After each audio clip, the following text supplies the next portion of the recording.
मेरे प्यारे high school में पढ़ने वाले बच्चों, आज हम पुनः आपके लिए विशेष स्पेशल प्रश्नों की लड़ियों में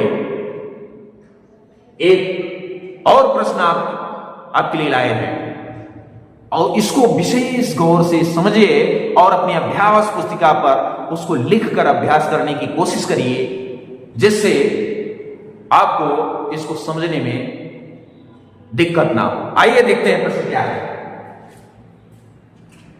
सिद्ध कीजिए कि 2 करने में 3 एक परिमेय संख्या है।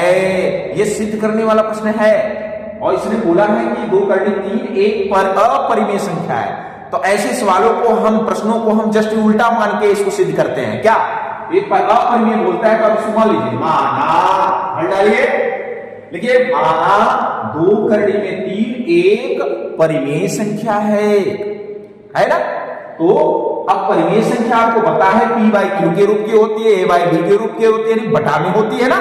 तो तब 2 करने में 3 बराबर दिखा दीजिए p बाई क्यू के, और ध्यान रखिए कि इसका जो हर है यानी q वो नॉट इक्वल 0 यानी 0 के बराबर ना हो। आइए आगे बढ़ते हैं। अगले स्टेप में क्या है, यहाँ पे 2 देख सकते हैं, इंटू में है, तो 2 का पक्षांतर इंटू का पक्षांतर क्या होता है, डिवाइड, भाग। तो इसको हम लेके चलेंगे इसके साथ, ये भाग में p के गई तो p के भाग में q है, q के साथ ये क्या हो गई, इंटू यानी p बाई 2q हो गई।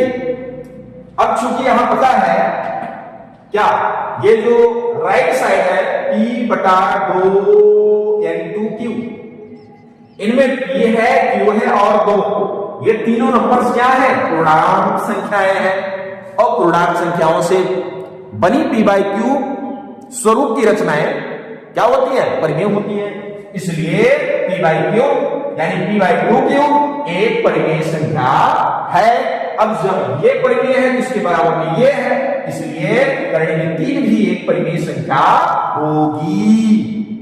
परंतु आपको पता है, करने में 3 आपको पता है कि एक अपरिमेय संख्या है। ऐसे नंबर से जिनका स्क्वायर रूट, क्यूब रूट वगैरह वगैरह ना निकाल पाए तो अपरिमेय होते, इसलिए आपने बताया कि करने में 3 एक अपरिमेय संख्या है।